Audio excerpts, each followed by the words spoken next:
حالا که داری این ویدیو رو میبینی احتمالاً قصد نصب دکمه سرفرمون برای مانیتور اندروید تو داشته باشی. مانیتور اندروید در واقع ماشینایی که دکمه سرفرمون ندارن قابلیت اینو دارن که بتونی دکمه سرفرمون باش مچ کنید، چه از این مدل های طرح ساعت مچی باشه، چه از این مدل های طرح 206 باشه، چه از این مدل های بلوتوثی 3K باشه، چه از این مدل های بلوتوثی طرح BMW که میشه طرح همون لیوانیا. ما کلا دو دسته داریم برای دکمه سرفرمون ها نصبش.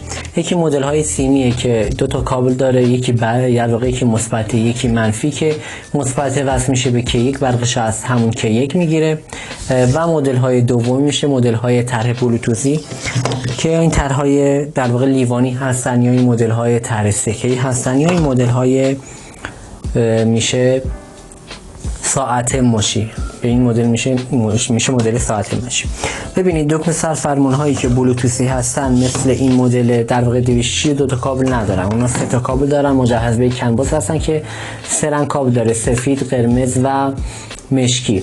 قرمزه که میشه در واقع برد بلوتوثش که حتما نیاز نصب بشه، سفیده میشه همون K1 برق اصلی، و مشکی هم GND داخل بلوتوثی. حتما بین همشون این قانون رعایت میشه. پس در مورد دکمه سرفرمون های بلوتوثی نیاز هست که شما یه دونه کن باز حتما همراه در واقع دکمه سرفرمون باشه تا بخوای اینو نصب کنید.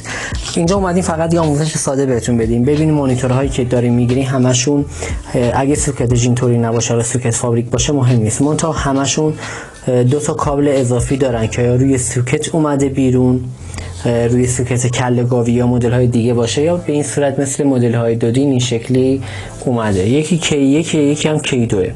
در مواقعی که K1 جواب نده میان از K2 استفاده میکنم، پس بنابراین اول K1 رو استفاده میکنم.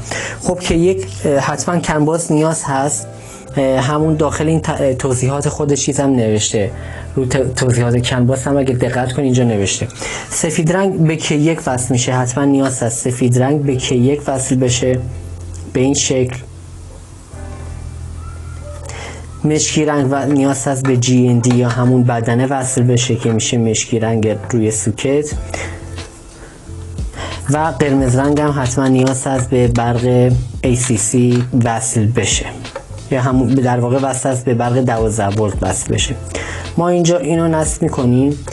کاری که اینجا داریم انجام میدیم بهتون آموزش بدیم چجوری مچ میشه. حالا ما سیم کشی ها رو انجام دادیم، حالا میمونه عملیاتی که نیاز هست در تنظیمات مانیتور برای مچ کردن این دکمه سرفرمون انجام بدیم. در واقع این الان سیم کشی زیاد استاندارد نیست، احتمال به هم خوردن وجود داره.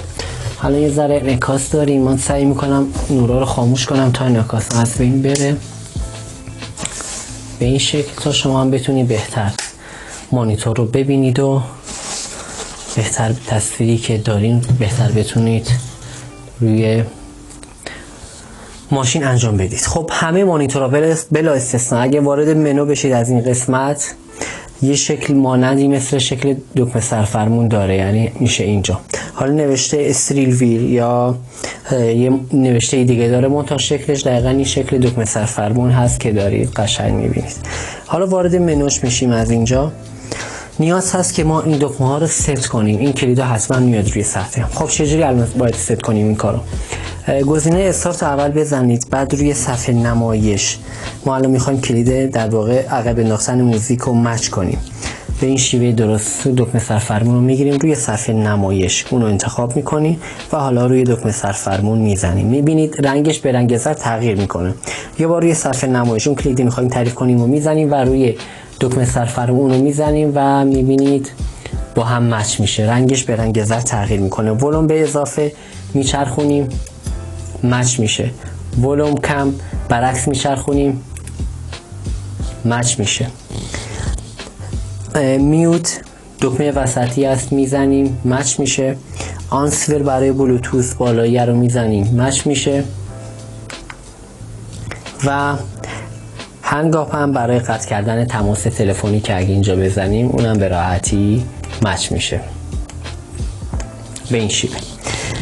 خب حالا گزینه سیو رو میزنید تا سیو انجام بشه. اگه برگردیم رو منو ببینید ما الان اگه ولوم بدیم میبینیم ولوم داده میشه، ولوم اگه کم کنیم ولوم کم میشه.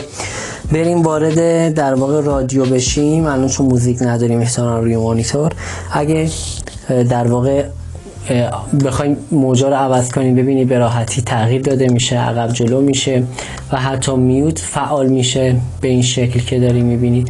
و وارد قسمت بلوتوث خود مانیتور هم میتونید بشید، تماس تلفنی برقرار کنید.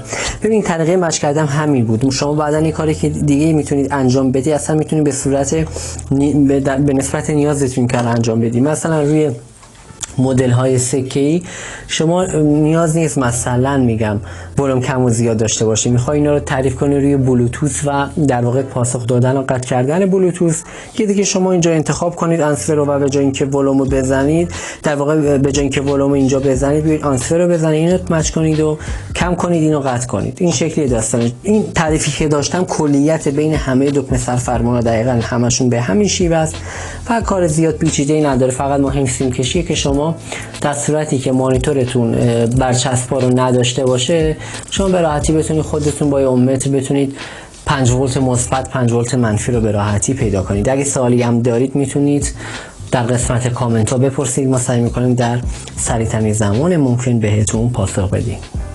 برای خرید این مدل دکمه سرفرمان‌ها میتونید مستقیما وارد سایت kamiKala.com بشید.